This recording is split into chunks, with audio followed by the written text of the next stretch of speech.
కృష్ణ హరే కృష్ణ భక్తులందరికీ స్వాగతం. ఈరోజు మన శ్రీమద్ భాగవతం చర్చలోకి మన ముందు శ్రీ రాధామాధవ కీర్తన చేస్తున్నాము.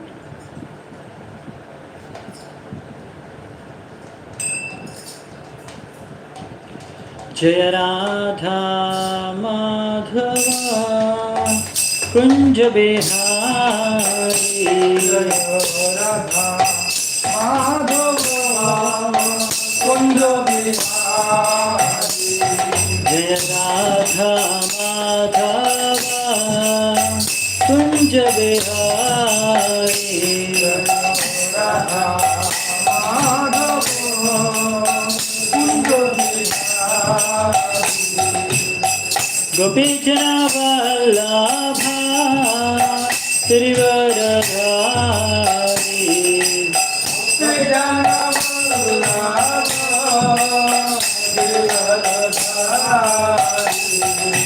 गोपी जन वल्लभा त्रिवरधारी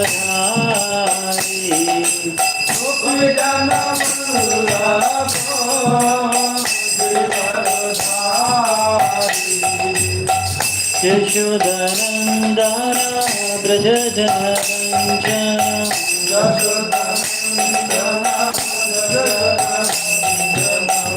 यशोदनन्दन व्रज जनरञ्जन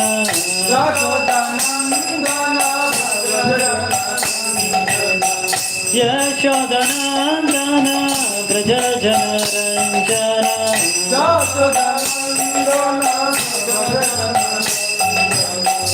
यमुना तेरा बनचारी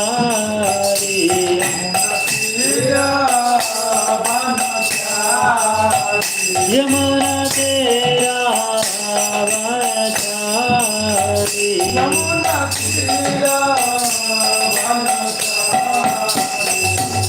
राधा माधव कुंज बिहारी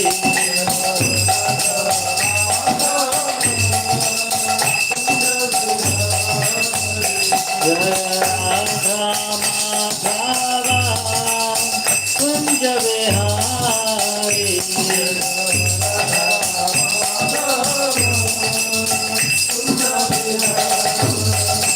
हरे Krishna Krishna Krishna Hare Hare Hare Ram Ram Ram Hare Hare Hare Krishna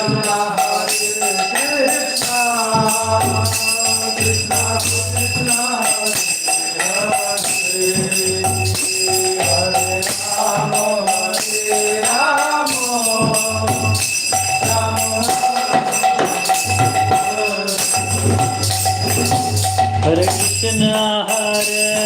Krishna Krishna Krishna Hare Hare Hare Ram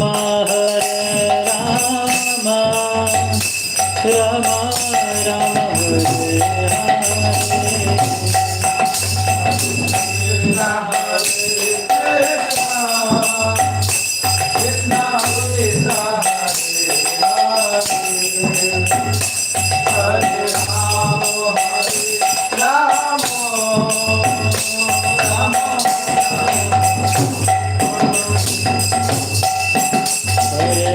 Krishna Krishna Krishna Hare Hare Hare Ram Ram Ram Hare Hare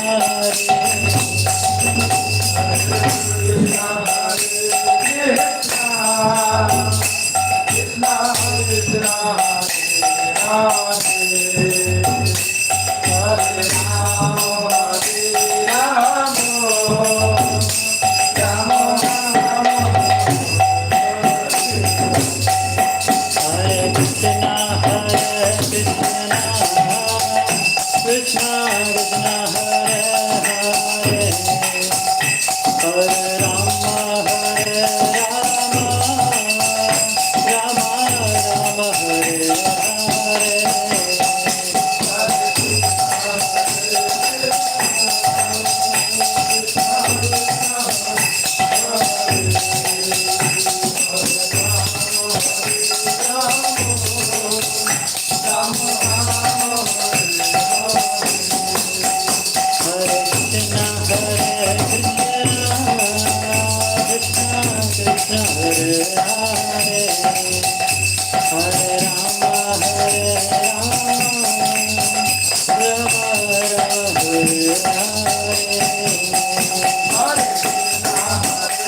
Krishna Krishna Hare Hare Hare Rama Hare Rama Rama Hare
जय श्री प्रभुपाद की जय। जय श्री हरिनाम संकीर्तन की जय।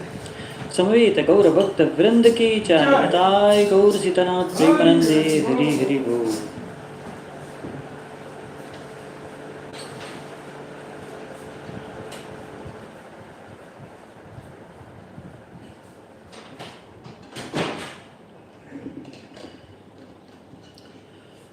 హరే కృష్ణ. సో మనం ముందు మంగళాచరణ చేసుకుందాం. ఓం అజ్ఞానతిమిరంధస్య జ్ఞానాంజనాశలాకయా చక్షురున్మిలితం యేన తస్మై శ్రీగురవే నమః. శ్రీచైతన్యమనోభీష్టం స్థాపితం యేన భూతలే స్వయం రూపః కదా మह्यं దదాతి స్వపదాంతికం. వందేహం శ్రీగురోం శ్రీయుతాపదకమలం श्रीगुरून् वैष्णवांश्च श्रीरूपं साग्रजातं सहगणरघुनाथान्वितां तं सजीवं साद्वैतं सावधूतं परिजनसहितं कृष्णचैतन्यदेवं श्रीराधा कृष्णपादान् सहगणललिता श्रीविशाखान्वितांश्च नमो विष्णुपादाय कृष्णप्रेष्ठाय भूतले श्रीमते भक्तिवेदान्तस्वामिनिति नामिने. नमस्ते सारस्वते देवे गौरवाणी प्रचारिणे निर्विशेषशून्यवादी पाश्चात्यदेशतारिणे. नमो महावदन्याय कृष्णप्रेमप्रदायते कृष्णाय कृष्णचैतन्यानामिने गौरत्विषे नमः. हे कृष्णा करुणा सिंधु दीनबंधु जगत्पते गोपेश गोपिका कांत राधा कांत नमोस्तुते. तप्त कांचन गौरांगी राधे वृंदावनेश्वरी वृषभानुसुते देवी प्रणमामि हरिप्रिये. नीलाचल निवासाय नित्याय परमात्मने बलभद्र सुभद्राभ्यां जगन्नाथाय ते नमः. वाञ्छाकल्पतरुभ्यश्च कृपासिन्धुभ्यैव च पतितानां पावनेभ्यो वैष्णवेभ्यो नमो नमः. जय श्रीकृष्णचैतन्य प्रभु नित्यानन्द श्री अद्वैत गदाधर श्रीवासादि गौरभक्तवृन्द. हरे कृष्णा कृष्ण कृष्ण हरे हरे హరే రామ రామ రామ హరే హరే. హరే కృష్ణ. అందరికీ స్వాగతం, దండ ప్రణామాలు. ఈరోజు మన భాగవతం చర్చలోకి వచ్చినందరికీ. సో ఈరోజు మనం కొత్త అధ్యాయాన్ని ఆరంభించబోతున్నాము, శ్రీమద్ భాగవతం ప్రథమ స్కందం. అందులో ఈరోజు మనం 12వ అధ్యాయాన్ని ఆరంభించబోతున్నాము. సో నిన్న మనం చూసుకున్నాము కృష్ణుడు ఎలా ద్వారకలోకి ప్రవేశించాడు అనే విషయాన్ని మనం చర్చించుకున్నాము. సో మనం ఇప్పుడు చూసుకుంటే ఈ యొక్క అధ్యాయాలు ఏవైతే జరుగుతున్నాయో ఇవి మనకి శౌనకాది ఋషులు 4 ప్రశ్నలు అడిగారు. దానికి భాగంగానే ఇవంతా చర్చ అనేది జరుగుతుందన్నమాట. కానీ అందులో మొదటి ప్రశ్న అడిగింది అంటే ఒక ప్రశ్న, దేనికైతే జవాబు ఇవ్వడానికి ఇది యొక్క చర్చను ఆరంభించారో పరీక్షిత్ మహారాజ్ యొక్క జననం మరియు ఇంకా ఆయన కార్యకలాపాల గురించి, ఆయన చరిత్ర గురించి. సో అది చెప్పడానికనేసే మన సూత గోస్వామి ఇక్కడ పరీక్షిత్ మహారాజు జననంకి ముందు జరిగిన ఘటనని అక్కడి నుంచి స్టార్ట్ చేశారు. అశ్వత్థామ ఆ ద్రౌపది యొక్క కుమారులని నిద్రలో హత్య చేయడం, దాని తర్వాత ఆయన్ని అర్జునుడు దండించడం, అదంతా చూసాము. దాని తర్వాత మళ్ళీ అశ్వత్థామ ఈ యొక్క పాండవుల పైన మరియు ముఖ్యంగా ఈ పరీక్షితుడి పైన బ్రహ్మాస్త్రాన్ని ప్రయోగిస్తాడు ఆయన హతమార్చడానికి. మళ్ళీ కృష్ణుడు రక్షిస్తాడు. దాని తర్వాత ఆయన జననం గురించి చర్చ జరగాల్సింది, కానీ అక్కడ కుంతి మహారాణి ఇంకా మిగతా వాళ్ళు వచ్చి ప్రార్థన చేస్తారు. దాని తర్వాత యుధిష్ఠిర మహారాజు కృష్ణుడిని విన్నవించుకుంటాడు, మీరు ఇంకా కొన్ని రోజులు ఇక్కడే ఉండండి, ఇప్పుడే ద్వారకకి వెళ్ళకండి అని. సరే అని కృష్ణుడు అక్కడ ఉంటాడు. యుధిష్ఠిర మహారాజుని ఓదార్చడానికి ప్రయత్నిస్తాడు, కానీ ఒక రూపంగా బహిరంగ రూపంగా ఆయన విఫలమవ్వడం.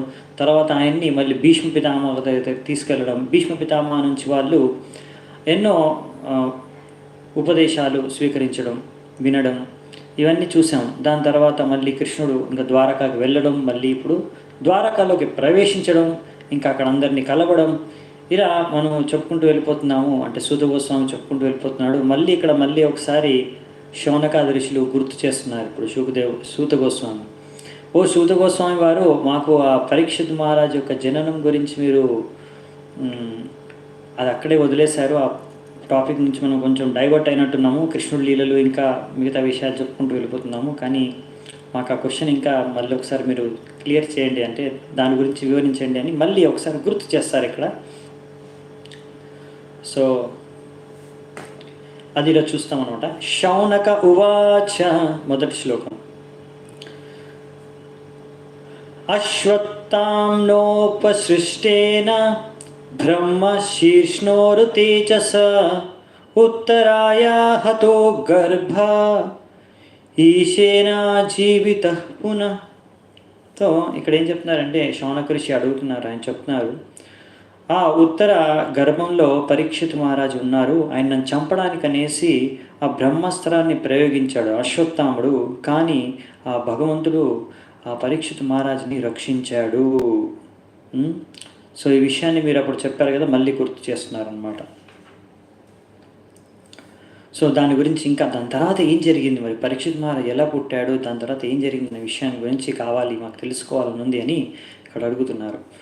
తస్య జన్మ మహాబుద్ధే కర్మణి చ మహాత్మనః నిధనం చ యతైవాసిత్ సప్రేత్యగతవాన్యత. సో అడుగుతున్నారు, ఆ యొక్క మహా గొప్ప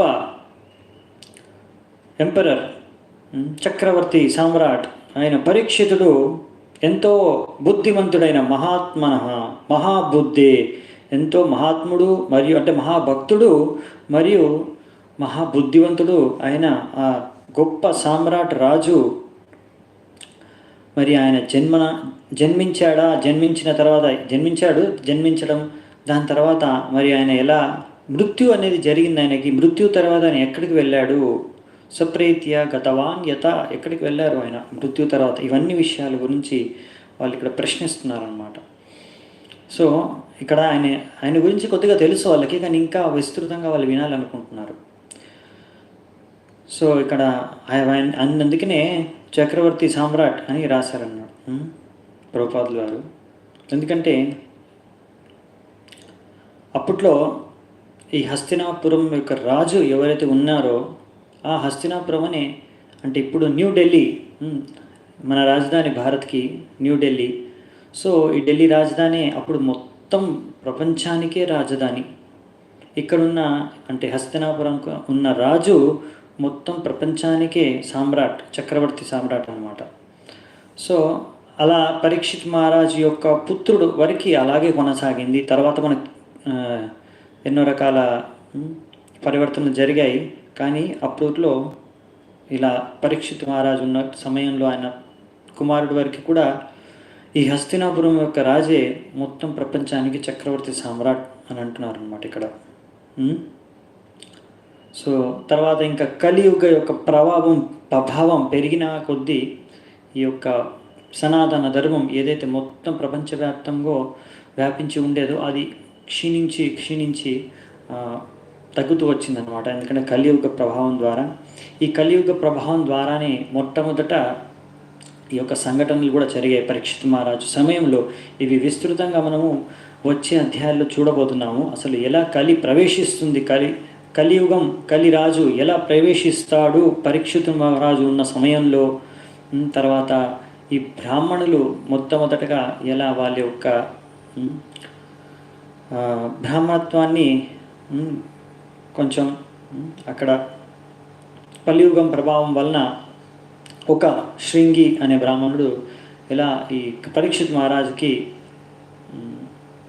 శాపాన్ని ఇస్తాడు. దాని తర్వాత పరీక్షిత్ మహారాజు ఇలా తెలిసిన తర్వాత కూడా, పరీక్షిత్ మహారాజు భగవంతుడు యొక్క మహాభక్తుడు, భగవంతుడు స్వయంగా ఆయన్ని గర్భంలో రక్షించాడు. అలాంటి పరీక్షిత్ మహారాజుకి కావాలనుకుంటే మళ్ళీ ఎన్నో రకాలుగా ఆయన భగవంతుడిని ప్రార్థన చేసుకొని ఏదో ఒక ప్రయత్నం చేసి ఎన్నో విధాలుగా ఆయన ప్రాణాలు రక్షించుకోవచ్చు. కానీ ఆయన అర్థం చేసుకున్నాడు ఇప్పుడు కలియుగం ప్రభావం మొదలయ్యింది కనుక ఆ కాలయుగ ప్రభావం వలన ఇలా బ్రాహ్మణులు కొద్దిగా దిగజారి ఇలా వ్యవహరిస్తున్నారు కనుక దీనికన్నా ఈ కలియుగాన్ని ఇలాగే స్వీకరించి నేను ఈ యొక్క బ్రాహ్మణుడి యొక్క శాపాన్ని స్వీకరించి నేను సిద్ధపరచుకుంటాను భగవద్ధామానికి వెళ్ళిపోవడానికి అని ఆయన 7 రోజుల సమయం ఉన్నది కదా అని ఆ 7 రోజుల్ని సద్వినియోగం చేసుకొని శ్రీమద్ భాగవతాన్ని శ్రవణం చేసి ఆయన భగవద్ధామానికి వెళ్ళిపోయాడు అన్నమాట.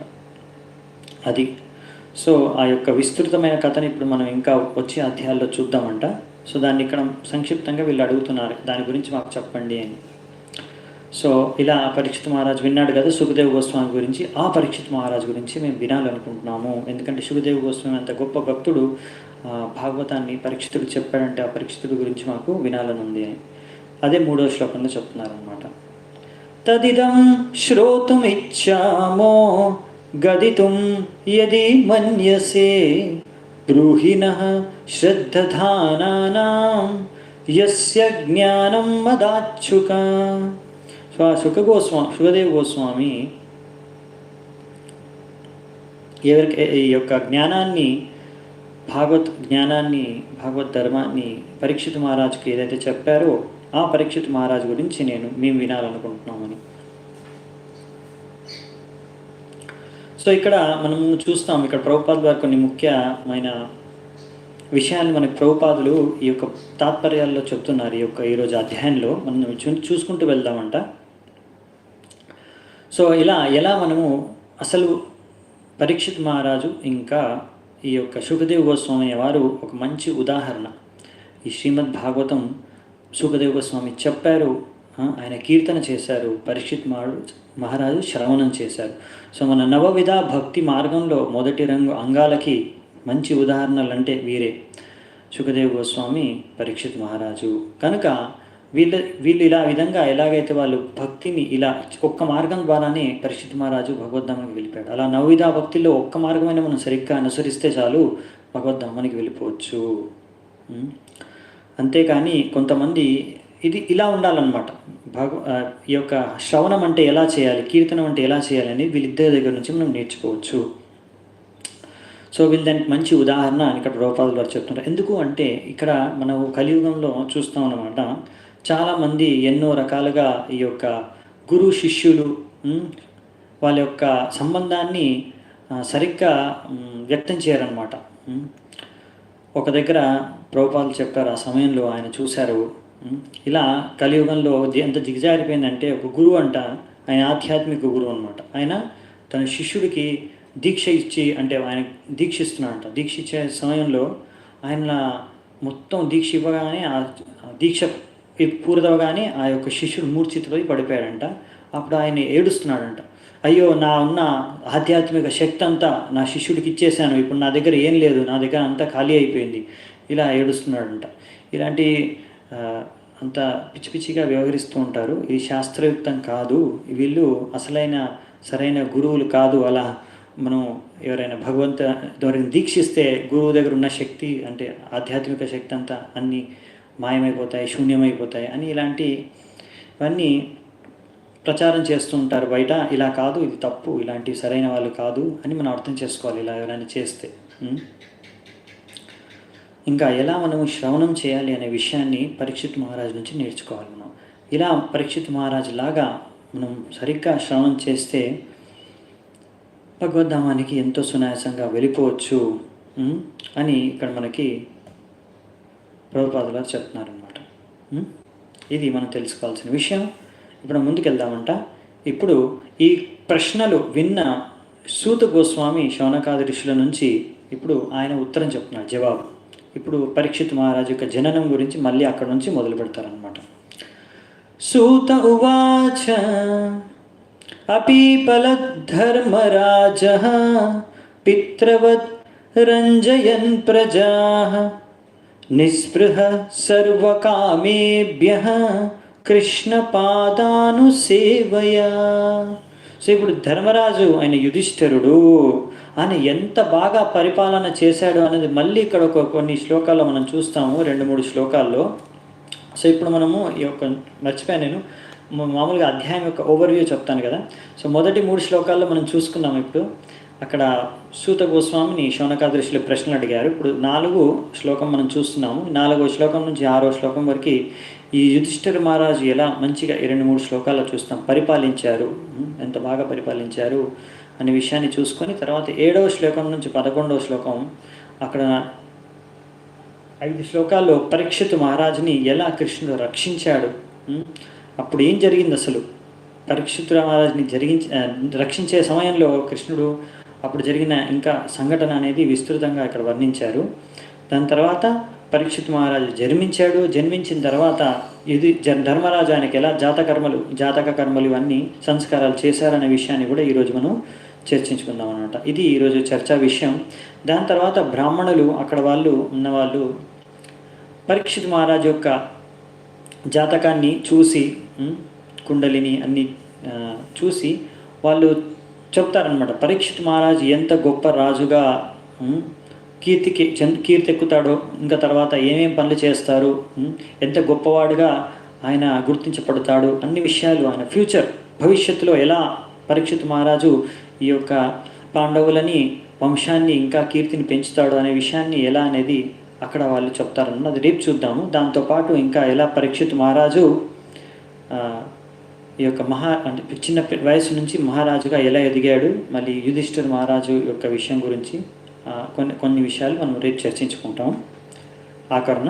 సో మర్చిపోయాను, రేపు మాకు మీటింగ్ ఉంటుంది మీకు చెప్పినట్టుగానే. ఈరోజు 14వ తారీఖు కదా, థర్స్డే, రేపు ఫ్రైడే కనుక రేపు ఉండదండి మన క్లాసు, మన శ్రీమద్ భాగవతం పాఠం రేపు ఉండదు. మళ్ళీ ఎల్లుండి మనము ఈ యొక్క అధ్యాయాన్ని ముగిద్దామంట.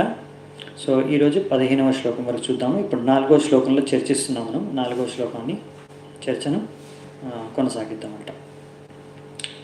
సో సూత గోస్వామి చెప్తున్నారనమాట, ఇలా మహారాజు యుధిష్ఠిరు గురించి ఆయన ఎంతో బాగా అందరు ప్రజలని పిత్రవత్ రంజయన్ ప్రజా, ఎలాగైతే అంటే మన పిత ఒక పిల్లల్ని తన యొక్క సంతాన్ని ఎలా అయితే పోషిస్తాడో, ఎలా అయితే రక్షిస్తాడో, ఆ విధంగానే ప్రజలందరినీ తన సంతానాన్ని తన పుత్రుల్లాగా, తన పిల్లల్లాగా, తన కుమారుల్లాగా, కుమార్తెల్లాగా ప్రజలందరినీ కూడా తన సంతానంలానే ఒక పితలాగా రక్షించాడంట అందరినీ. అందరినీ చూసుకున్నాడంట, పాలన పోషణ చేశాడంట. ఏమాత్రం నిస్పృహ సర్వకామేభ్యో, ఏమాత్రం ఆయనకు కామ భావన, కామవాసన ఆయనకి లేదంటే, ఏమాత్రము ఆయనకి ఒక స్వార్థ భావన లేకుండా కృష్ణ పాదాను సేవయ, ఎప్పుడు ఆయన ఇలాంటి కామవాసనలకు, ఇంద్రియ తృప్తికి, ఇంద్రియ భోగాలకి బానిస కాకుండా ఆయన ఎప్పుడు కృష్ణుడికి పాదాలకు సేవ చేసుకుంటూ, అంటే భగవంతుడికి భక్తి చేసుకుంటూ ఇలా మంచి పరిపాలన చేశాడని చెప్పారనమాట ఇక్కడ. సో అందుకే ప్రభుపాదుల వారు రాస్తారనమాట. మేము నీకు ముందే చెప్పాను పరిచయంలో, ఈ అంటే ప్రభుపాదుల వారు రాస్తున్నారు తాత్పర్యంలో, మనకు భాగవతం పరిచయంలోనే ఆయన చెప్పారు. ఎందుకంటే ఈ యొక్క జ్ఞానం, భాగవత్ జ్ఞానం అనేది ఈ యొక్క మానవ సమాజంలో ఎంతో ఎంతో ఎంతో అవసరం ఇప్పుడు. ఎందుకంటే ఇప్పుడు మనం చూస్తున్నాం ఎలా యుధిష్ఠిర్ మహారాజు పరిపాలించాడు, తర్వాత పరీక్షిత్ మహారాజు కూడా చూడబోతున్నాము. సో వచ్చే అధ్యాయాల్లో సో ఎలా ఎంత బాగా పరిపాలించారు, అందరూ ఎంత సుఖ సంతోషంతో ఉండేవారు. సో మనం ఇది నేర్చుకోవచ్చు. అందుకనే ఇలా ఎన్నో విషయాలు మనం భాగవతం చదివితే అప్పుడు మనకు అర్థమవుతాయి ఎలా పరిపాలించాలి, అసలు ముఖ్యమైన ఉద్దేశం ఏంటి, రాజుకి కర్తవ్యం ఏంటి, నేతలకి. సో ఇప్పుడు నేతలు ఎలా ఉన్నారు, వాళ్ళకి ఏం తెలీదు, అసలు ప్రజలకు మంచి ఎలా చేయాలి, అసలు మంచి అంటే ఏమిటి ఆ నేతలకే తెలియదు. ఇంకా ప్రజలకు ఏం నేర్పిస్తారు, ప్రజలను ఎలా రక్షిస్తారు, ఎలా మనకి సుఖ సంతోషాలతో సమృద్ధితో మన బతకగలము, ఈ లోకం ఉండగలదు, ఈ విషయాలు వాళ్ళకి తెలియవు. అవన్నీ మనం భాగవతంలో నుంచి నేర్చుకోవచ్చు. ఇప్పటికి కూడా చాలామంది అంటారు మనకు రామరాజ్యం కావాలి అని. అందుకని ప్రభుపాదాలు చాలాసార్లు అంటారు మీకు రామరాజ్యం కావాలి కానీ రాముడిని మాత్రం పూజించకుండా ఎలా మీకు రామరాజ్యం వస్తుంది అని. అంటే భగవంతుడిని మనం పూజించకుండా, భగవంతుడి ఆదేశాలని మనం పాలించకుండా రామరాజ్యం, అప్పుడు రాముడు ఉన్నప్పుడు ఎలా రాజ్యం ఉండదు, అలాంటిది కావాలంటే దొరుకుతుందా? ముందు భగవంతుడిని ఆరాధించడం, భగవంతుడి శిక్షణలను మనము నేర్చుకొని దాన్ని ఆచరించడం అనేది చేస్తే అప్పుడు అన్ని సమస్యలు అనేది సమాజంలో దూరం అయిపోతాయి అన్నది ఇక్కడ అర్థం అనమాట. సో ఎందుకంటే అప్పుడు అందరినీ రక్షించేవారు రాజులు అనేవారు, మనుషుల్నే కాదు పశువుల్ని కూడా అందరినీ తన సంతానంలాగా చూసుకొని రక్షించేవారు, సంరక్షణ చేసేవారు. కానీ ఇప్పుడు మాత్రం అదే మళ్ళీ ప్రభుపాదులు వారు రాశారు, చాలాసార్లు రాస్తారు ఇది. ఈ కసాకానాలు పెట్టి ఎంతో వేల మంది, వేలాది పశువులని హత్య చేస్తున్నారు ప్రతిరోజు. సో ఇది సరైన సంరక్షణ వాళ్ళు ఇవ్వట్లేదు పశువులకి, మనుషులకే ఇవ్వట్లేదు. ఇంకా పశువుల పరిస్థితి ఇంకా దారుణం అని చెప్తున్నారన్నమాట ప్రస్తుతం పరిస్థితి.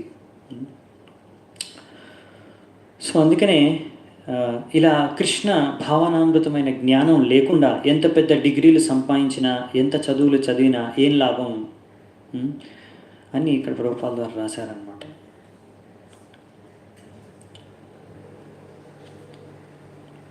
సో మనం 5వ శ్లోకానికి చూద్దామంటే ఇప్పుడు సంపద కృతవో లోక మహిషీ సంపద కృతవో లోక महिषी भ्रातरो मही जम्बूद्वीपाधिपत्यं च यशश्च త్రిదివం గతం.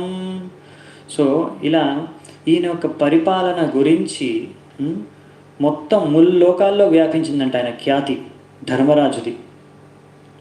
ఆయనకి ఎంతో అన్నీ ఉన్నాయన్నమాట. ఎంతో మంచి భార్య, ఇంకా ఎంతో మంచి భ్రాత, అంత మంచి తమ్ముళ్ళు ఉన్నారు, వాళ్ళందరూ ఉన్నారు. ఇలా అందరితో కలిసి ఆయన ఎంతో సమృద్ధిగా ఆయన రాజ్యం, ఇంకా అందరి ప్రజల్ని ఆయన ఎంత బాగా పరిపాలిస్తున్నాడు, ధర్మానుసారంగా కృష్ణుని సేవించుకుంటూ మొత్తం ప్రపంచాన్ని. జంబూద్వీపానికి ఆయన అధిపతి. ఈ జంబూద్వీపం అనేది కూడా ఈ యొక్క మన భూమండలంలోనే ఉందన్నమాట. సో ఇది జంబూద్వీపం అంటే ఏంటి అనేది మనం 5వ స్కందంలో ప్రత్యేకంగా చూస్తామంట. మన భారతదేశం కానీ ఇప్పుడు ఉన్న మన పృథ్వీ అది కూడా జంబూద్వీపంలోనే వస్తుందన్నమాట. సో మొత్తం జంబూద్వీపంలో నా ఖ్యాతి పెరిగింది, అనే ఆధిపత్యం ఉందంట.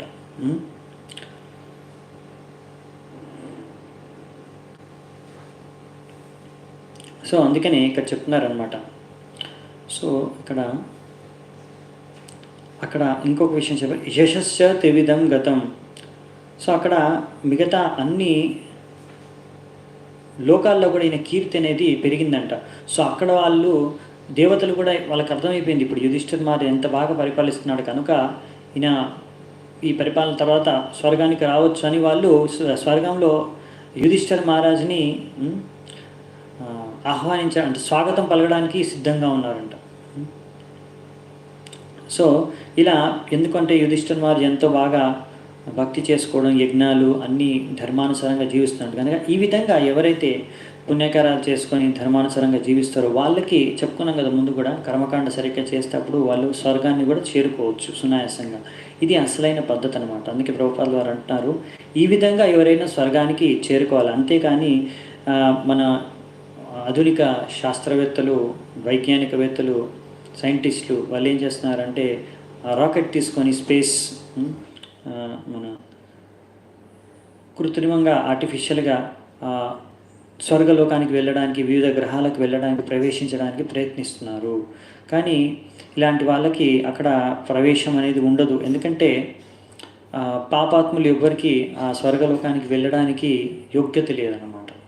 సో మనం వేరే గ్రహాలకు వెళ్ళాలి అంటే దానికి తగ్గ యోగ్యతను మనము ఇక్కడ ఈ జన్మలో సమకూర్చుకుంటే అప్పుడు వెళ్ళొచ్చు అన్నమాట. సో ఇవన్నీ మనం ఇంకా విస్తృతంగా వీటి గురించి ఇంకా వేరే వేరే గ్రహాల్లో ఏముంటాయి, ఇంకా వేరే వేరే గ్రహాలకు ఎలా వెళ్ళొచ్చు అనే విషయాన్ని కూడా, ఇలా వెళ్ళే వాళ్ళు కూడా ముందు ఈ కలియుగంలో ఈ కలియుగ వాసులకి అది నిషేధం అనమాట, అంటే యోగ్యత లేదు. ఇది ద్వాపరయుగంలో కదా, అప్పుడు వాళ్ళు ద్వాపరయుగం వరకు ఇలా అంతర్గ్రహ అంటే ఇంకో గ్రహానికి కూడా వెళ్ళేవారు. ఈ యొక్క గ్రహం నుంచి అర్జునుడు కూడా వెళ్ళాడు.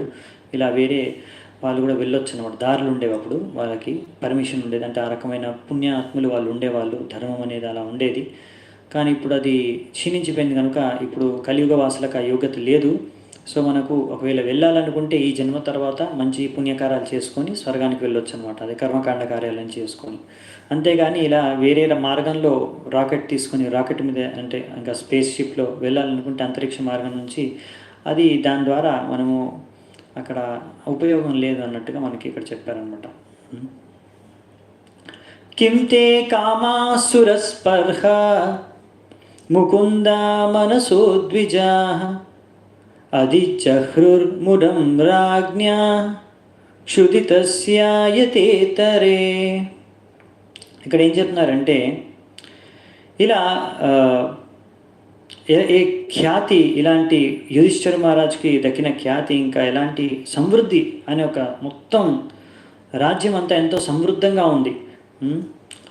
అయితే అక్కడ స్వర్గవాసులు కూడా ఇలాంటి సమృద్ధి, ఇలాంటి వాతావరణం మాకు ఉంటే, మా దగ్గర కూడా ఉంటే ఎంత బాగుండు అని వాళ్ళు ఆలోచించారట.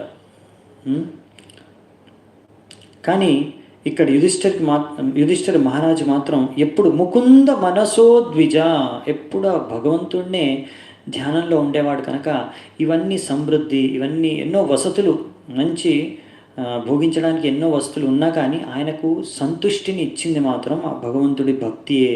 ఆయనకు ఏమాత్రం ఇవన్నీ భోగ వస్తువులన్నీ ఆయనకేం సంతుష్టిని ఇవ్వలేదు, సంతృప్తిని ఇచ్చింది ఆయన భగవంతుడి భక్తి అని ఇక్కడ రాశారనమాట. సో అందుకని ప్రభుపాద వారు రాస్తున్నారనమాట. రెండు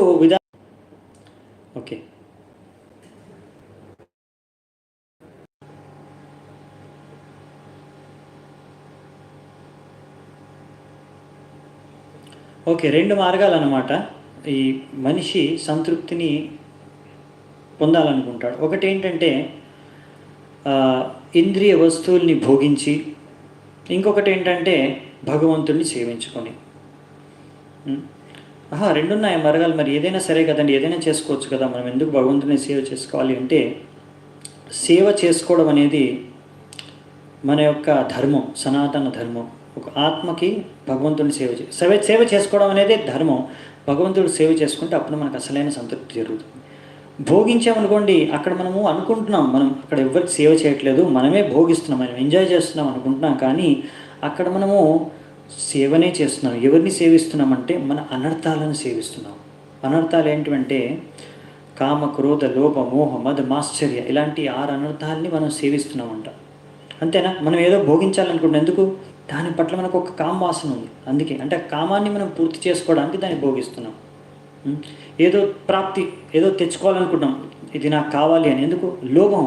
ఇది నాకు కావాలి, ఇంత కావాలి, ఎంత కానీ మీరు ఈ కామం, లోభం, మోహం, మాశ్చర్యం ఇవన్నిటిని ఎంతగా సంతృప్తి పరచాలనుకున్నా ఈ అనర్థాల యొక్క ప్రవృత్తి ఏంటంటే అది ఎప్పటికీ సంతృప్తి చెందవంట.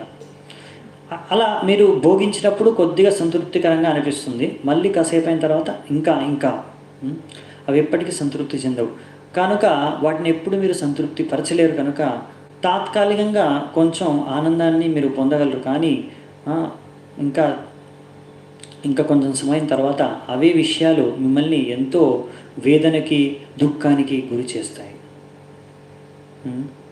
మేము ఈ ఉదాహరణలు ముందు కూడా చూసుకున్నాము. మీరు ఎక్కువగా భోగించాలని ప్రయత్నిస్తారు.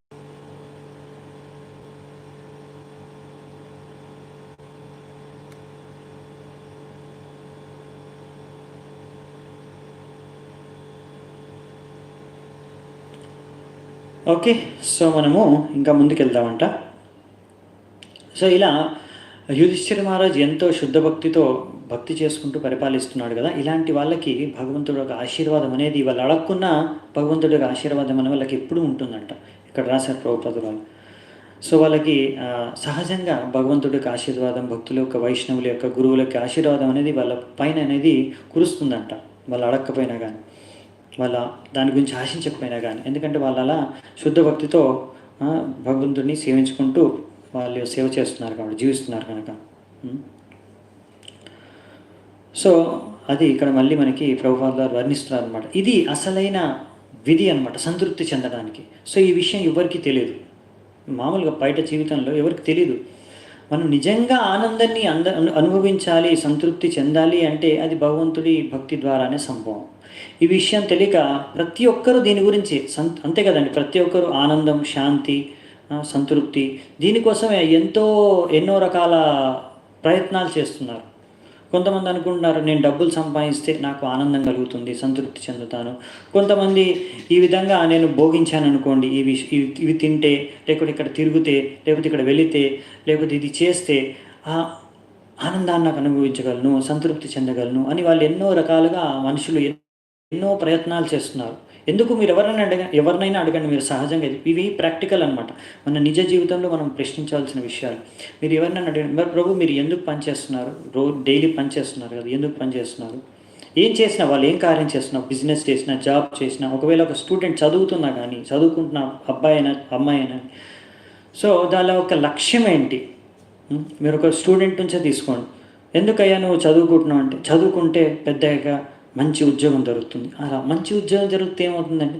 మంచి ఉద్యోగం జరిగితే మంచి భవిష్యత్తు ఉంటుంది. ఎలా? ఎందుకంటే మంచి ఉద్యోగం జరిగితే చాలా డబ్బులు వస్తాయి. డబ్బులు వస్తే అప్పుడు ఆ డబ్బులతో ఏది కావాలంటే అది కొనుక్కోవచ్చు, ఎలా కావాలంటే అలా హాయిగా ఉండొచ్చు.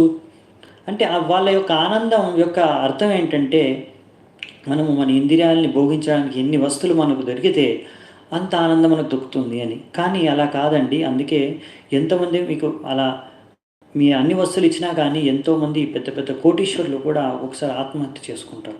అవునా?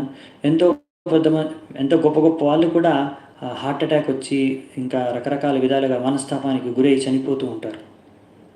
ఎన్నో టెన్షన్లకు గురై. మీరు చూసే ఉంటారు కదా, ఎన్నో స్టోరీస్ వస్తుంటాయి. పెద్ద పెద్ద ఫిలిం స్టార్లు కూడా ఆత్మహత్య చేసుకోవడం, వాళ్ళు కూడా ఎంతో మనస్తాపానికి గురయ్యి మరి హార్ట్ అటాక్ వచ్చి చనిపోవడం, ఇలా పెద్ద పెద్ద నేతలు కూడా. సో ఎంత పెద్దవారైనా, ఎంత గొప్పవారైనా, ఎంత ధనికులైనా కానీ, అంటే వాళ్ళ జీవితాల్లో అన్ని పొందిన వాళ్ళు కూడా, అంటే మీరు ఒక సామాన్య వ్యక్తి దగ్గర లేని అన్ని విషయాలు ఉన్నవాడు కూడా ఎన్నో రకాలైన బాధలకి, అసంతృప్తికి, మనస్తాపానికి గురవుతున్నాడు. అవునా? అంటే మీరు చూసుకోవచ్చు, పేదవాడు అనుకుంటాడు నా దగ్గర ఒకవేళ సైకిల్ ఉంటే ఎంత బాగుండు, నేను సైకిల్ ఉంటే ఈ నడిచే బాధ తప్పుతుంది, అప్పుడు నాకు ఎంతో ఆనందంగా ఉంటుందని సైకిల్ కొనుక్కుంటాడు. సైకిల్ వస్తే చాలు అనుకుంటాడు. సైకిల్ ఉన్నవాడు నాకు బైక్ ఉంటే అప్పుడు ఆనందం, అసలైన ఆనందం. ఈ సైకిల్ ఉంది కనుక నాకు దుఃఖం. సో బైక్ ఉన్నవాడు నాకు కారు ఉంటే అప్పుడు ఆనందం. కారు ఉన్నవాడు నాకు పర్సనల్ హెలికాప్టర్ ఉంటే అప్పుడు ఎలా చక్కగా తిరగవచ్చు, అప్పుడు ఆనందంగా ఉండొచ్చు అనుకుంటాడు. సో అలా దీనికి ఒక లోభానికి, కామానికి, ఇవన్నిటికీ ఒక అంతు లేదనమాట. అన్నీ ఉన్నా కానీ పొరుగోడిని చూసి ఏడవడం. ఎంతోమంది ఉన్నారండి చాలా డబ్బున్న వాళ్ళు, వాళ్ళకి ఏంటంటే ఈర్ష్య. వాళ్ళు చూపించుకోవడానికి, వేరే వాళ్ళని ఎదుటి వాళ్ళ దగ్గర చూపించుకోవడానికి వాళ్ళ దగ్గర ఉన్నా కానీ ఇప్పుడు ఎలా అంటే కొంతమంది వాళ్ళకి అవసరం లేకుండా కానీ ఎన్నో విషయాలు వస్తువులు కొంటారనమాట, వేరే వాళ్ళకి చూపించుకోవడానికి. నా దగ్గర చూడు నేను ఎంత ఉన్నాయో నా దగ్గర అని. అనవసరమైన వస్తువుల ద్వారా వాళ్ళు వేరే వాళ్ళకి చూపించుకొని ఆనందాన్ని గ్రహించడానికి ప్రయత్నిస్తున్నారు. ఇవన్నీ ఈర్ష్య, మాస్టర్ మోహితులైపోయి. సో ఇవన్నీ 6 అనర్థాలకు గురై వాటిని సేవించుకుంటాం అనమాట. కొంతమంది ఎంతో కష్టపడి ఇవన్నీ సాధించాలని చూస్తారు, దీనివల్ల ఆనందం పెంపొందించుకోవాలనుకుంటారు, కానీ వాళ్ళు ఆనందంగా ఉండలేకపోతారు. ఒక్కొక్కసారి వాళ్ళు అనుకుంటారు, ఇప్పుడు నాకే అందరికన్నా ధనికులు కూడా వాళ్ళ దగ్గర అన్ని వసతులు ఉన్నా కానీ ఎప్పుడు మార్కెట్లో ఏదో ఒకటి కొత్తది వస్తుంటుంది. ఒకటి కారు పిచ్చి ఉంటుంది అనుకో, అప్పుడు కొత్త కారు కోట్ల రూపాయలు పెట్టి కారు కొంటారు. ఎందుకు? అందరికి చూపించుకోవడానికి. మామూలుగా తిరగడానికి అన్ని కోట్ల రూపాయల కారు అవసరం లేదు, వాళ్ళకి ఆల్రెడీ ఎన్నో కార్లు ఉన్నాయి. వాళ్ళు ఉన్న నలుగురు ఆల్రెడీ 4 కార్ల కన్నా ఎక్కువనే ఉన్నాయి ఇంట్లో, అయినా ఇంకో 5వ కారు కొంటారనమాట. అవసరం ఉండి కాదు, వేరే వాళ్ళకి చూపించుకోవడానికి. చూడు నా దగ్గర లేటెస్ట్ కారు, ఇన్ని కోట్లు పెట్టి నేను కొన్నాను. దాన్ని చూపించుకోవడానికి చాలామంది ఏం చేస్తారంటే అలా పొద్దున ఒక రౌండ్ వేసి వస్తారనమాట వాళ్ళ కాలనీలో, అందరికి చూపించుకోవడానికి. ఏం పని లేదనమాట. ఇలా చాలామంది చేస్తుంటారండి ధనికులు. ఈ విధంగా వాళ్ళ ఆనందాన్ని పొందాలని చూస్తుంటారు. ఇలా పిచ్చి పిచ్చి విధాలుగా, ఎన్నో విధాలుగా. ఎందుకంటే వాళ్ళు ఈ 6 అనర్థాలకి బానిసలు అయ్యి ఇలాంటి ప్రవర్తన చేస్తూ ఉంటారు అన్నమాట. అలా వేరే వాళ్ళేమో అరే వాడి దగ్గర అది ఉంది నా దగ్గర లేదు అని ఏడుపు, బాధ. సో అందుకనే ఇవన్నీ విషయాలు ద్వారా ఎప్పుడూ ఆనందానికి ఎవరు గురి కాలేరన్నమాట. సో ఆనందము, సంతృప్తి అనేది భక్తి ద్వారానే లభిస్తుందన్నమాట. సో దీని విషయాలు ఇంకా మళ్ళీ మనకు వచ్చినప్పుడు చర్చించుకుందాం ఆ శ్లోకాలు. సో ఇప్పుడు ముందుకెళ్దామంట 7వ శ్లోకానికి. మాతుర్గర్భగతో వీరః సతదా భృగునందన దదర్శ పురుషం కంచిద్ దహ్యమానోస్త్ర తేజస. ఇక్కడ చాలా బాగుంటుందండి. ఇప్పుడు ఎలా భగవంతుడు పరీక్షిత్ మహారాజుని రక్షించాడు ఆ విషయాన్ని మనం అప్పుడు చాలా సంక్షిప్తంగా చెప్పారు, ఇక్కడ దాన్ని విస్తృతంగా చెప్తున్నారు. అప్పుడు ఇక్కడ చెప్తున్నారు శౌనక ఋషికి, ఆ పరీక్షిత్ మహారాజుని ఏమంటున్నారంటే మాతుర్ గర్భో, ఆ మాత యొక్క గర్భంలో ఉన్న గతో వీర, ఆయన వీరుడు. ఇంకా పరీక్షిత్ మహారాజు జన్మించనే లేదు కానీ ఆయన వీరుడు అని ఎందుకు అంటున్నారంటే ఆయనని, అప్పుడు దదర్శ పురుషం కంచి దహ్యమానో శ్రీ తేజస్, ఎంతో తేజవంతమైన ఆ యొక్క అశ్వత్థాముడి యొక్క బ్రహ్మాస్త్రం వస్తున్నప్పుడు, అది ప్రహరించినప్పుడు, అది దగ్గర అది ఆక్రమించినప్పుడు అక్కడ గర్భంలో ఎంతో వేడి, ఎంతో తేజస్సు అంట. ఎంత వేడి ఉన్నా కానీ దాన్ని సహించాడంట. అప్పుడే పరీక్షిత్ మహారాజు గర్భంలోనే దాన్ని సహించాడు. దాన్ని సహించడమే చాలా గొప్పతనం. అందుకనే ఆ చిన్న బాబులాగా, అంటే ఇంకా పుట్టనే లేదు, గర్భంలో ఉన్నప్పుడే అతను ఎంతో గొప్ప వీరుడు. ఎందుకంటే ఆ యొక్క వేడిని, అశ్వత్థాముడి యొక్క బ్రహ్మాస్త్రంతో దాన్ని ఎదిరించాడు, ఇంకా దాన్ని ఎదిరించి తట్టుకోగలిగాడు.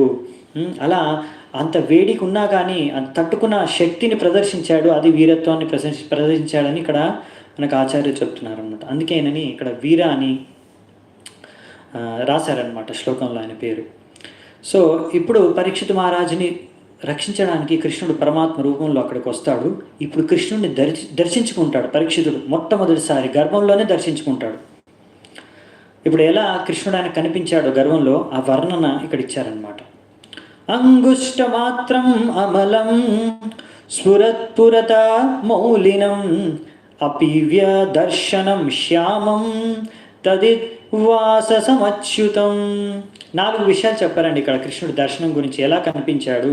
ఒకటి, అంగుష్ట మాత్రం అమలం, అంటే ఇంత హైట్, అంటే పరీక్షిత్ మహారాజ్ అక్కడ ఉన్నాడు కదా, అంగుష్ట మాత్రం ఈ సైజులో పరమాత్మ ఉన్నాడంట. ఆయన కనిపించాడు ఇంత సైజు అంతే. కానీ అందులో అంత చిన్నగా ఉన్నా ఎంతో అద్భుతంగా అందంగా ఉన్నాడంట. ఎలా? సురత్పురట మౌలిన, ఎంతో మంచి కిరీటాన్ని, మెరిసే బంగారు కిరీటాన్ని ధరించి ఉన్నాడంట. ఇంకా అపీవ్య దర్శనం శ్యామం, ఎంతో సుందరమైన దర్శనము. ఇంకా శ్యామవర్ణం, ఆయన వర్ణం వచ్చేసి శ్యామవర్ణం, నాకు తెలుసు కదా. ఇంకా తదిద్వాసం అచ్యుతం, ఇంకా ఆయన యొక్క వాసం, అదే ఆయన యొక్క వస్త్రాలు మెరుస్తున్నాయంట, మెరుపుల్లాగా, ఉరుములు మెరుపు ఉంటుంది కదా, మెరిసే షైనింగ్. ఇలా ఆయనకు దర్శనం కలిగిందంట. ఇంకా ఏం చూస్తున్నాడు దర్శనంలో, ఇంకా వివరణ ఉంది. ఎలా కనిపించాడు ఆ పరమాత్మ యొక్క దర్శనం మనకి ఇక్కడ పరీక్షిత్ మహారాజుకి ఏం కనిపించిందో మనకి ఇక్కడ వివరిస్తున్నారు. మనకు తెలియదు, ఇవన్నీ శాస్త్రాల్లోంచే మనం నేర్చుకుంటాం ఎలా పరమాత్ముడు కనిపిస్తాడంటే ఆయన యొక్క దర్శనం ఎలా ఉంటుంది అని, రూపం ఎలా ఉంటుందని. శ్రీమద్దీర్ఘ చతుర్బాహుం తప్త కాంచన కుండలం షటజాక్షం గదాపాణిం ఆత్మనః సర్వతో దిశం పరిభ్రమం తం ఉల్కాభాం భ్రామయంతం గదాం ముహు. ఇక్కడ ఏం చెప్తున్నారంటే, ఇలా భగవంతుడికి చతుర్భుజం 4 చేతులు ఉన్నాయంట, చతుర్భుజం రూపంలో కనిపించాడు. ఇంకా ఆయన యొక్క కుండలాలు అంటే ఇయర్ రింగ్స్ అవి కూడా తప్త కాంచన కుండలం అంటే బంగారు, మెరిసే బంగారంతో ఉన్నాయంట ఆయన ఇయర్ రింగ్స్ కుండలాలు. ఇంకా ఆయన కళ్ళు ఎర్రగా ఎంతో కోపంతో ఆయన కళ్ళతో చూస్తున్నాడంట. అంటే ఇప్పుడు ఒక అశ్వత్థామ బ్రహ్మాస్త్రం వచ్చింది కదా, ఆ బ్రహ్మాస్త్రం పైన అశ్వత్థామ పైన కోపంతో ఉన్నాడు అనమాట. ఇంకా ఆయన యొక్క గదని, ఆ గదను చూసుకొని ఆ గదతో దాని యొక్క బ్రహ్మాస్త్రాన్ని ఎదుర్కొంటాడంట. ఆ గదతో ఆయన్ని సంరక్షించడానికి గదని తిప్పుతున్నాడంట ఇలా. ఇలా ఆయనకు దర్శనం కనిపిస్తాడు పరీక్షిత్ మహారాజుకి గర్భంలో కృష్ణుడు పరమాత్మ రూపంలో. సో అందుకే ప్రభుపాదులు వారు అంటున్నారు, ఇక్కడ ఒక బెంగాల్లో ఒక సామెత ఉందన్నమాట, మారే కృష్ణ రాకేకే రాకే కృష్ణ మారేకే అని. అంటే కృష్ణుడు ఎవరినైనా రక్షించాలి అనుకున్నాడు అనుకోండి, ఆయన్ని ఎవ్వరూ చంపలేరు మొత్తం ప్రపంచంలో, ఈ సృష్టిలో. అలాగే కృష్ణుడు ఎవరినైనా చంపాలి అనుకున్నారనుకోండి, ఇంకా మొత్తం సృష్టిలో ఆయన ఎవరూ బతికించలేరు. అలా అనమాట. ఇక్కడ పరీక్షితుడిని కృష్ణుడు రక్షించాలి అనుకున్నాడు కనుక ఏ బ్రహ్మాస్త్రమైనా సరే ఏం చేయలేదు అని ఇక్కడ చెప్తున్నారు అనమాట. భగవంతుడు భక్తుడిని ఇక్కడ రక్షిస్తున్నాడు. అలాగే అంటే ఇక్కడ ఎలాగైతే పరీక్షితుడికి పరమాత్మ రూపంలో దర్శనమిచ్చాడు, అక్కడ ఉన్న ద్వారకావాసులకి ఇంకా హస్తినాపుర వాసులందరికీ స్వయంగా అక్కడ ఉండి ఆయన దర్శనమిచ్చాడు. మనకి ఇప్పుడు ఈ అర్చన విగ్రహం రూపంలో మందిరాల్లో దర్శనమిస్తాడు భగవంతుడు. సో 10వ శ్లోకానికి చూద్దామంట. అస్త్ర తేజ స్వగదయా నిహారం ఇవ గోపతి విదమంతం సన్నికర్షే పర్యాక్షతాక ఇత్యసౌ. సో ఇక్కడ భగవంతుడు ఆ యొక్క తేజస్సు, ఆ యొక్క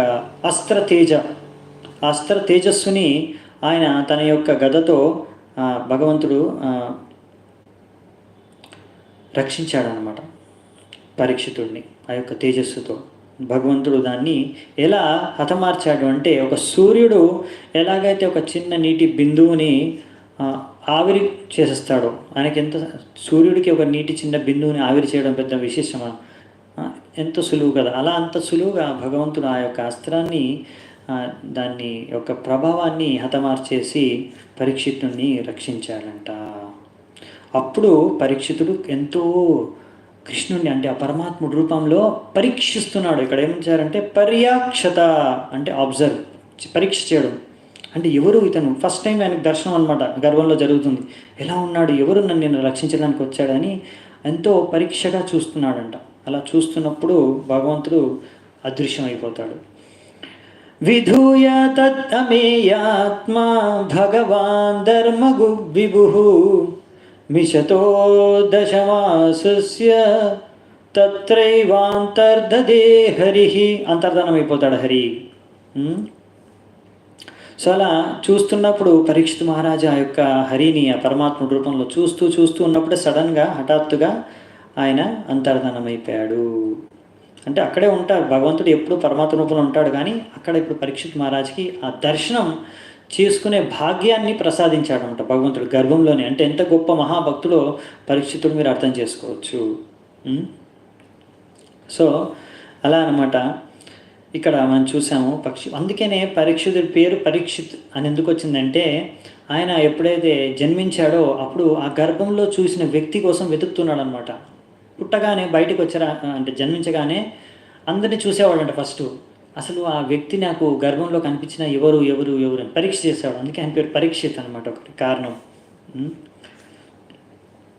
సో ఇక్కడ ప్రభుపాల్ గారు ఈ ఉదాహరణని ఒక ఉదాహరణ ప్రస్తుతం చేస్తున్నారు అనమాట.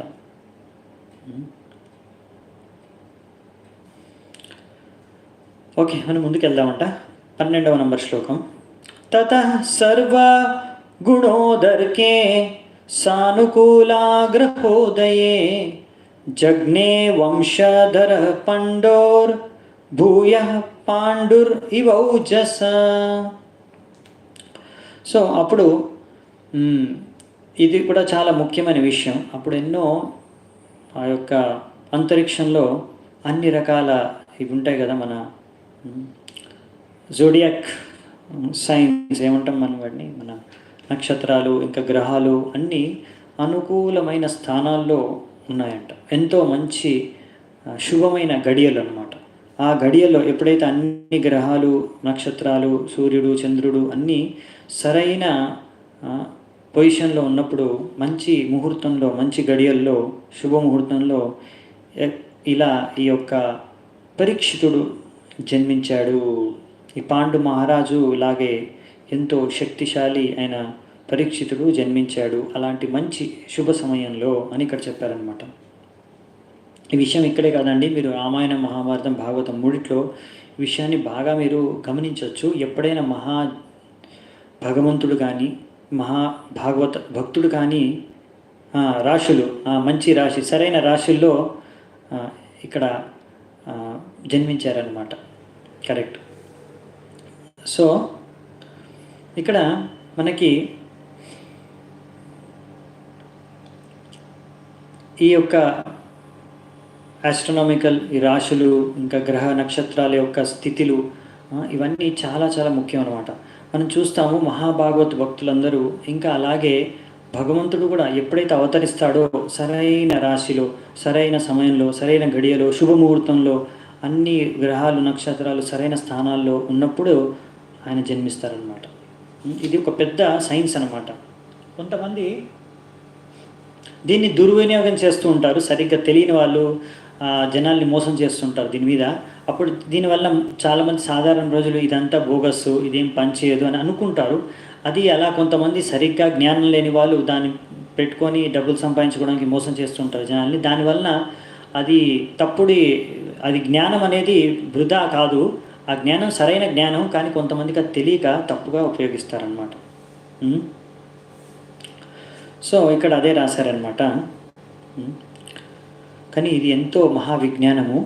దీని ప్రకారం మనం చూస్తాం ప్రతి శాస్త్రాల్లో ఎప్పుడైనా ఇలా మహాత్ములు కానీ, భగవంతుడు కానీ జన్మించినప్పుడు ఇలా ఆ యొక్క మన ఇప్పుడు పండితులు అంటే ఇక్కడ మన సూత గోస్వామి కానీ, శుకదేవ గోస్వామి కానీ, వాల్మీకి ముని కానీ, వేదవ్యాసులు కానీ ప్రతి దగ్గర మెన్షన్ చేస్తారు. అప్పుడున్న నక్షత్రాలు కానీ, రాశులు కానీ, గ్రహాలు కానీ ఎలాంటి స్థితుల్లో ఉన్నాయి, వాటి యొక్క అవి మంచి శుభ గడియలా కాదా, శుభక్షణాలా కాదా, ముహూర్తం సరైనదా కాదా అనే విషయాలు మెన్షన్ చేస్తారనమాట. సో ఇవన్నీ ప్రకృతిలో అలా ఒక మహాభక్తుడు జన్మించినప్పుడు, లేకపోతే భగవంతుడు జన్మించినప్పుడు సరైన గడియల్లో జన్మ అనేది జరుగుతుందన్నమాట వాళ్ళది. మనం చూస్తాం. అలాగే రాక్షసులు, అసురులు జన్మించినప్పుడు అవన్నీ ఆ యొక్క స్థితులు, ముహూర్తాలు ఇవి అశుభ ముహూర్తాల్లో వాళ్ళు జన్మిస్తారనమాట. అలాగే మనం చూస్తాం ఇంకా యుద్ధం జరిగే ముందు ఇప్పుడు యుద్ధం జరిగేది ఉందంటే కూడా అప్పుడు ఒక రకమైన స్థితిగతులు ఉంటాయన్నమాట. నక్షత్రాలు కానీ, రాశులు కానీ, ఈ యొక్క గ్రహాలు కానీ ఇవన్నిటి స్థితిగతులు చూసుకొని, అంటే అప్పుడు అర్థమైపోతుంది ఎవరికైతే ఈ యొక్క విజ్ఞానం తెలుసో ఇప్పుడు ఏదో మహా యుద్ధం కానీ ఏదో పెద్ద విస్ఫోటకమైన సంఘటన జరగబోతుంది అని. అలా ఈ కరోనా వచ్చినప్పుడు కూడా చాలామంది ఇలాంటి ఎవరైతే ఇవి చదవగలరో, ఈ నక్షత్రాలు, ఈ రాశులు ఇవన్నీ చూడగలరో వాళ్ళు చెప్పారన్నమాట. ఇప్పుడు ఈ యొక్క సంవత్సరంలో ఈ యొక్క ఏదో ఒక ఇలాంటి ఎంతో అశుభ గడియలు ఉన్నాయి, ఇప్పుడు గ్రహాలన్నీ సరైన స్థితిలో లేవు కనుక ఇలాంటివి జరుగుతాయి, ఇంకా కొన్ని రోజులు కూడా ఇది కొనసాగుతుంది ఇంకా అన్నారు. మనం చూడొచ్చు ఎలా జరుగుతుందో. మరి ఇంకా 3-4 months వరకు ఇంకా దీని యొక్క ప్రభావం ఉంటుంది అని చెప్పారు. సో ఇదన్నమాట పరిస్థితి. సో ఇది అసలైన విజ్ఞానం అన్నమాట. ఇది మూఢనమ్మకం అనుకొని కొట్టిపారేయకూడదు వీటిని. కొంతమందికి తెలీదు, తప్పుడుగా వాళ్ళు చేస్తుంటారు, అంటే క్యాలిక్యులేషన్స్. కానీ ఇది అసలైన తరం, సరైన జ్ఞానం అనమాట, వేదిక జ్ఞానమే. సో అలాగే ఇక్కడ మనం చూస్తాము. మరి మనం ఎవరైనా అడగొచ్చు, ప్రభుజీ మరి అలా మంచి గడియల్లో జన్మించాలి, మనకు సంతానము సరైన ముహూర్తంలో మన చేతుల్లో ఎక్కడ ఉంది అది, అది ఎలా మనము నిర్ణయించుకోగలము అంటే ఇక్కడ ప్రభుపాదుల వారు రాశారనమాట. మీకు అలా సరైన ముహూర్తాల్లో మంచి వ్యక్తులు, మహాభక్తులు జన్మించాలి అనుకుంటే మనం సంస్కారాలు అవన్నీ అప్పుడు సనాతన ధర్మం ప్రకారం ఎన్నో సంస్కారాలు ఉంటాయి. మొట్టమొదటి గర్భధాన సంస్కారం తీసుకొని అవన్నీ సరిగ్గా పాటిస్తే అప్పుడు మనము ఇలా మంచి సంతానాన్ని పొందవచ్చు. అంటే మానవ జాతి మంచి మనుషుల్ని పొందవచ్చు అన్నమాట, పుట్టవచ్చు. మానవ జాతిలో ఎంతో మంచి యోగ్య వ్యక్తులు, బుద్ధిమంతులైన వాళ్ళు, భగవంతుడు భక్తులు, ఇలా మన మానవ సమాజంలో వాళ్ళు జన్మించవచ్చు, అలాంటి వాళ్ళు.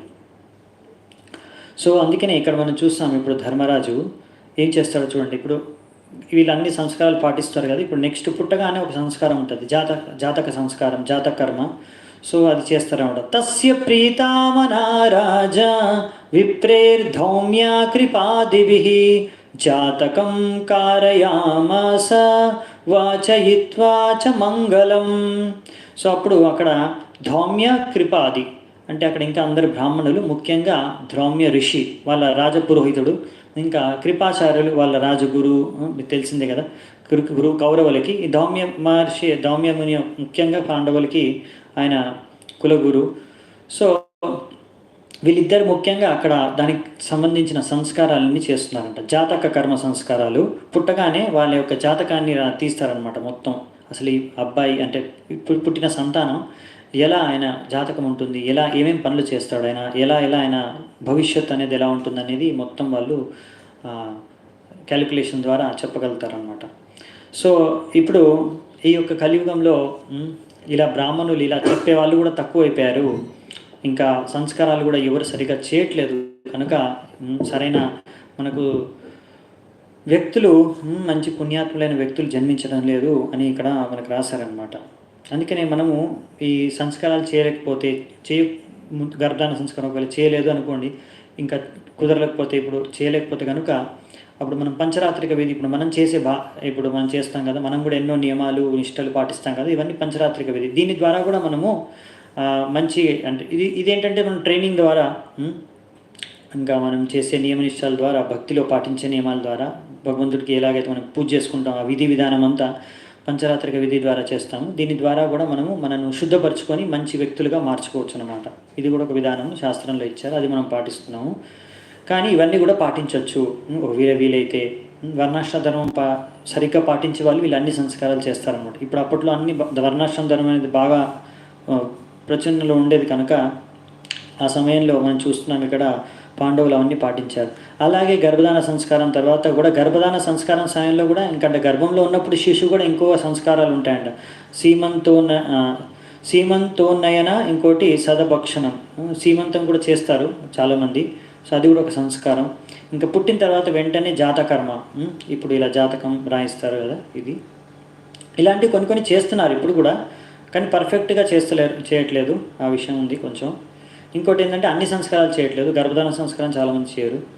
ఇంకా చాలామంది ఎన్ని సంస్కారాలు చేస్తుంటారు కానీ అవి ఒక సోషల్ అంటే అదొక ఫంక్షన్, ఫార్మాలిటీ, అదొక నామమాత్రంగా చేస్తుంటారు అనమాట. అదొక ప్రెస్టీజ్ కొద్దీ పెద్ద ఫంక్షన్ చేస్తారన్నమాట. సంస్కారం ఇది ఫంక్షన్ చేయాలి, అందులో మెయిన్ ఆ సంస్కారంలో ఇంపార్టెంట్ విషయాల్ని మర్చిపోయి వాళ్ళు ఎక్కువగా ఫంక్షన్ ఎక్కడ చేయాలి, ఎంతమందిని పిలవాలి, ఏమేమి తినిపించాలి, వీటి మీద ఎక్కువ ధ్యాస ఉంటుందన్నమాట. అంతేగాని ఆ సంస్కారం ఎందుకు చేయాలి, దానికి సరైన పురోహితుడిని వెతకడం, సరైన బ్రాహ్మణులు ఎక్కడ దొరుకుతారు, సరైన విధంగా సంస్కారాన్ని చేయడం అనే దాని మీద ధ్యానం తక్కువ ఉంటుందన్నమాట జనాలకి. ఇక్కడ ఆ విషయాన్ని ఇక్కడ చెప్పారనమాట. సో అందుకనే మంచి సరైన బ్రాహ్మణులు ఉండాలి. ఇక్కడ మనకి ధౌమ్య ఋషి, ఇంకా కృపాచార్యులు, మంచి బ్రాహ్మణులు, ఇలాంటి వాళ్ళు అప్పుడు ఇక్కడ పరీక్షిత్ మహారాజ్కి అన్ని సంస్కారాలు చేస్తున్నారు. సో ఈ కృపాచార్య జన్మ గురించి ఇక్కడ మనకి ప్రభుపాదుల వారు కొద్దిగా చెప్పారనమాట. మనం చూసాం కొంతమంది గురించి ముందే. ఇక్కడ కృపాచార్యులు మీకు తెలిసినట్టుగానే ఎలా ఇక్కడ కౌరవ వంశంలో ఆయన ఒక గురువుగా ఎలా ఉన్నాడు, అనే విషయాన్ని, ఎలా అయ్యాడు అనే విషయాన్ని ఇక్కడ ఇచ్చారనమాట. సో ఆయన కృపాచార్యులైతే ఒక మహర్షి ఋషి సర్ధన్ అనే ఆయనకి పుట్టారంట. ఎలా అంటే ఆయన గౌతమ ఋషి యొక్క వంశం నుంచి ఆయన వస్తున్నాడంట, ఋషి సర్ధన్ అనే అతను. సో ఆయన పుట్టుక అనేది ఒక హఠాత్ సంఘటనలో జరిగిందనమాట, యాక్సిడెంటల్లీ. సో ఋషి సర్ధన్ ఆయన ఒకసారి ఈ అప్సరస్సని కలిశారనమాట, స్వర్గంలో ఉన్న అప్సరస్సని కలిసినప్పుడు ఆయన వీర్యాన్ని వదిలినప్పుడు అందులోంచి 2 భాగాలయ్యి ఒక భాగంలోంచి ఈయన పుట్టాడనమాట, కృప. ఇంకో భాగం నుంచి ఆయన చెల్లెలు కృపి. సో కృపి ఇద్దరు పుట్టారు. కృపి ద్రోణాచార్యుని పెళ్లి చేసుకుంటుంది, వివాహం చేసుకుంటారు. సో అలా ద్రోణాచార్యు ఇంకా ఆయన పత్ని కృపి అయిపోతుంది. ఈ కృపాచార్యుడిగా అవుతారంట. అసలు ఎలా వీళ్ళు ఇక్కడికి వచ్చి కురురాష్ట్రానికి వచ్చారు అంటే, ఈ ఇంకా కృపి ఇద్దరు చిన్న బాబు పాపగా ఉన్నప్పుడు అక్కడే మహారాజ్ శాంతను అంటే ఈయన భీష్మ పితామహుల వాళ్ళ తండ్రి. మహారాజు ఒకసారి అడవుల్లోకి వెళ్ళినప్పుడు ఆ అడవుల్లో ఈ చిన్నపిల్లలు ఇద్దరు అక్కడ కనిపించారంట, అంటే చిన్న పాపలు, జన్మించిన వాళ్ళు. సో వాళ్ళిద్దరిని ఇంటికి తీసుకొచ్చి ఆయన వాళ్ళని బ్రాహ్మణ పరివారంలో, అంటే బ్రాహ్మణుల్లాగా వాళ్ళని పెంచారనమాట. సో అన్ని రకాల సంస్కారాలు వాళ్ళకి చేసి, సో ఆ విధంగా వీళ్ళు వాళ్ళిద్దరే కృపాచార్యులుగా, తర్వాత కృపి ద్రోణాచార్యుని వివాహం చేసుకొని ఇలా వాళ్ళు గడిచారనమాట. కృపాచార్యుడు ఈ విధంగా వాళ్ళకి అప్పటి నుంచి కులగురువుగా ఉన్నాడనమాట కౌరవులకి. సో ఇంకా చిన్నప్పుడు కూడా మన పాండవులకు కూడా ఆయన కొన్ని విద్యలు నేర్పించాడు, శిక్షణలు ఇచ్చాడు. కానీ యుద్ధంలో మాత్రం ఆ కృపాచార్య ధృతరాష్ట్రుడు, ఎందుకంటే కౌరవుల తరఫునే ఆయన యుద్ధం చేశారు. ఇంకా అభిమన్యుని చంపిన మహారథుల్లో ఈయన కూడా ఒకరనమాట. అందుకనే అయినా కానీ ఇక్కడ మీరు చూస్తున్నారు, పాండవులు ఆయన్ని మాత్రం ఇంకా గౌరవంగానే ఆ యొక్క బ్రాహ్మణుడిగా, ఆచార్యులుగా ఇంకా గౌరవిస్తూ ఆయన ద్వారా సంస్కారాల్ని చేయిస్తున్నారు ఇక్కడ. అలా గౌరవించే వాళ్ళు బ్రాహ్మణుల్ని అని ఇక్కడ పాండవులు ఇక్కడ చెప్తున్నారనమాట.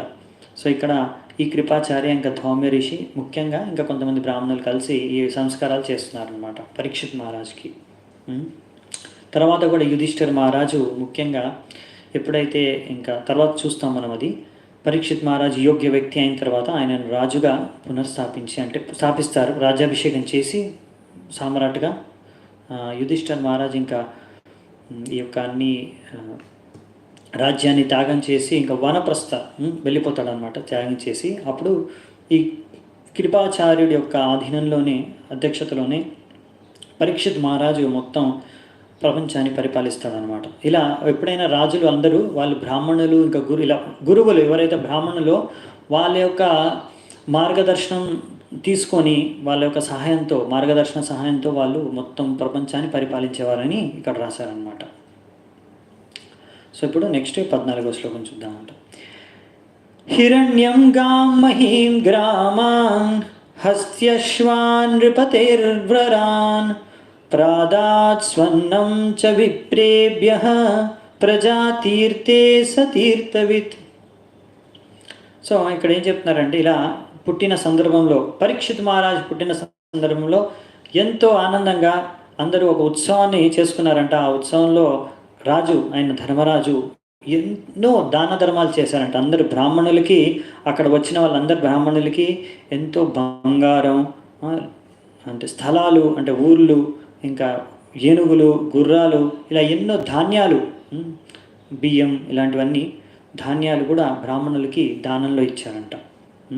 సో ఇక్కడ ప్రభుపాదులు రాస్తున్నారు, అలా ఉత్సవం జరిగినప్పుడు, ఇలా సంస్కారాలు చేసినప్పుడు బ్రాహ్మణులకి ఇలా దానంగా ఇవ్వాలంట.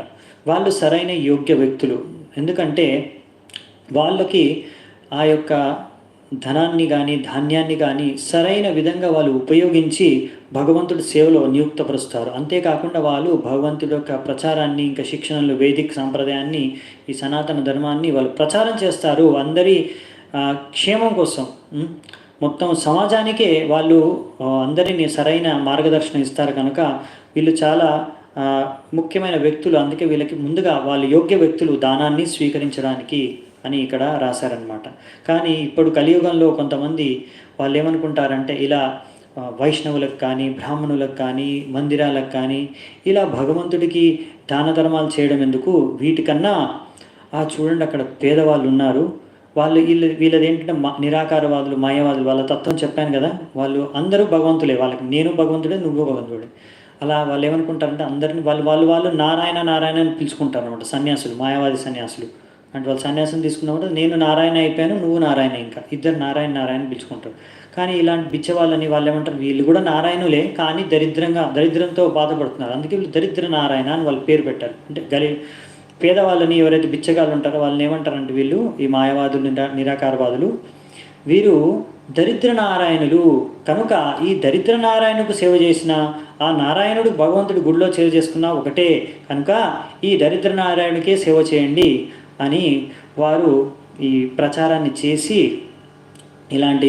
ఈ ప్రచారాన్ని బాగా ప్రచురితం చేసి తప్పుగా ఈ యొక్క సిద్ధాంతాన్ని ప్రచారం చేశారనమాట. కానీ ఇలాంటి సిద్ధాంతం, ఈ దరిద్ర నారాయణం అనే శబ్దం మొత్తం శాస్త్రాల్లో ఎక్కడా లేదు. వీళ్ళు సృష్టించారు ఈ సిద్ధాంతాన్ని.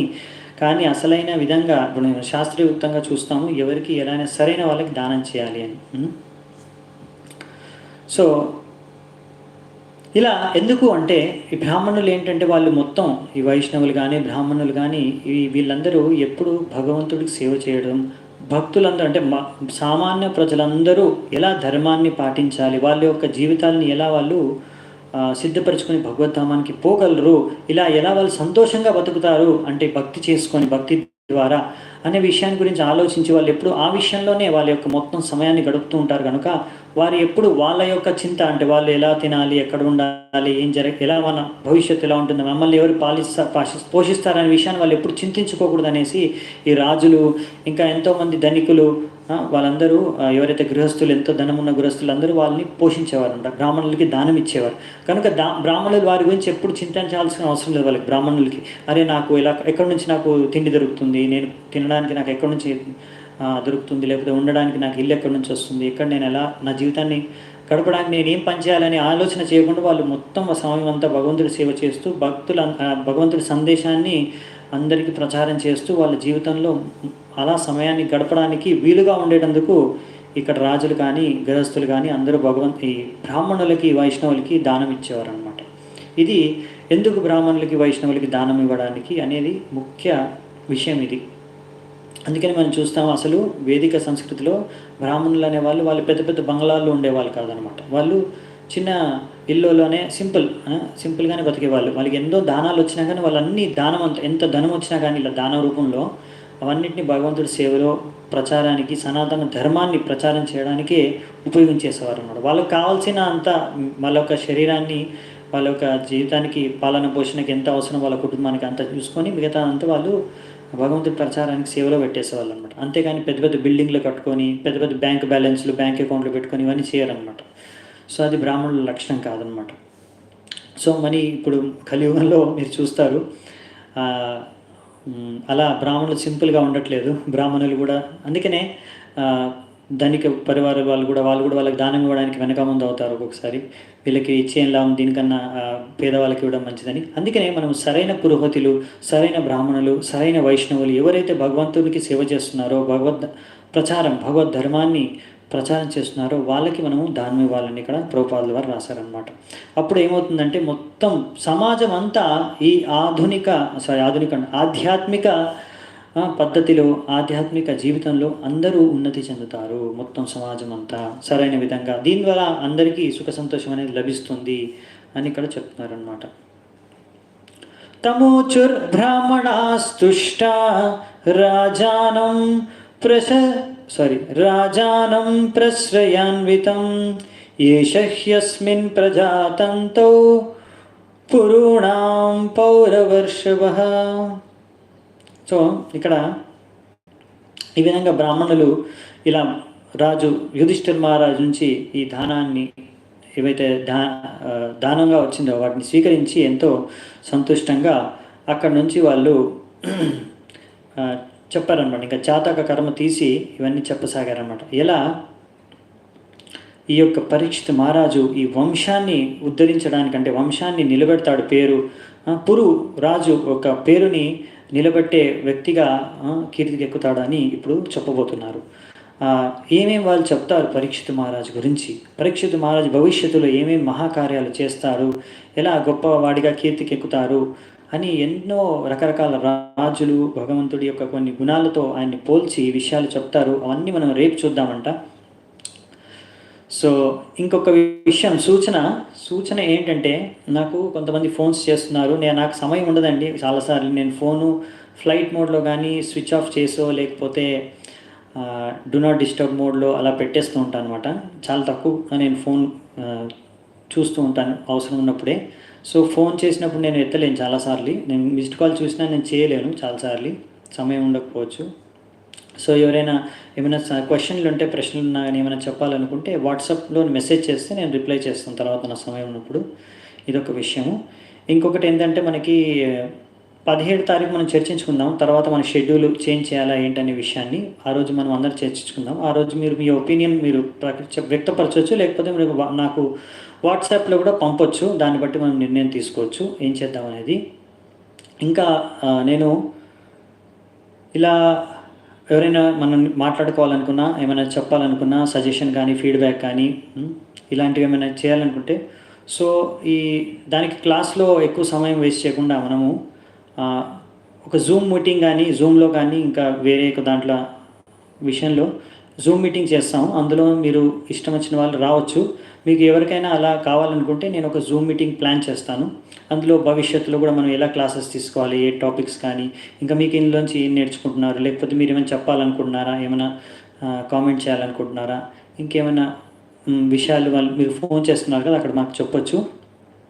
సో మీరు నాకు ఎవరైతే అలా జూమ్ మీటింగ్లో వస్తారనుకుంటారో ఎందుకంటే అందులో కూడా చాలామంది వస్తే కష్టమైపోతుంది మీటింగ్లో. అందుకని ఎవరైతే ఇంట్రెస్టెడ్ ఉన్నారో వాళ్ళు నాకు వాట్సాప్ చేయండి.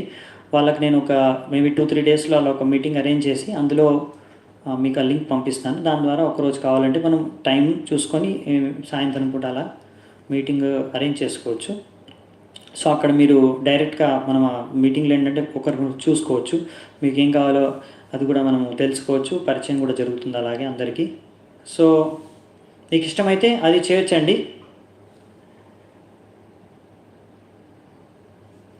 మీ అభిప్రాయాన్ని చెప్పొచ్చు.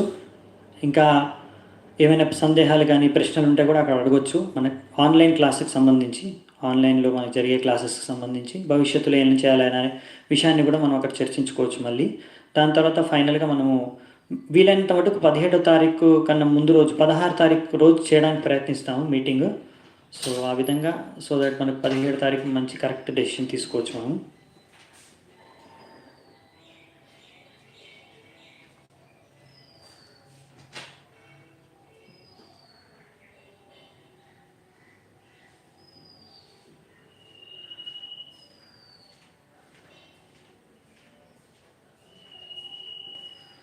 ఓకే, కరెంట్ పోయింది, పర్లేదు.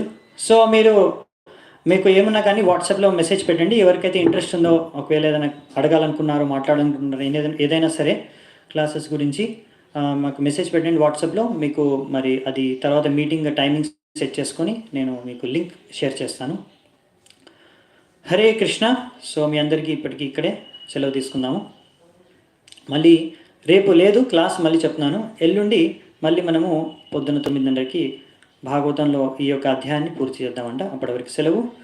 హరే కృష్ణ, ధన్యవాదాలు. శీల ప్రభుపాద్ की जय. श्रीमद् भागवतम की जय. समवेत गौर भक्तवृंद की जय. निताय गौर सीतानाथ प्रेमानंदी. हरि हरि बोल.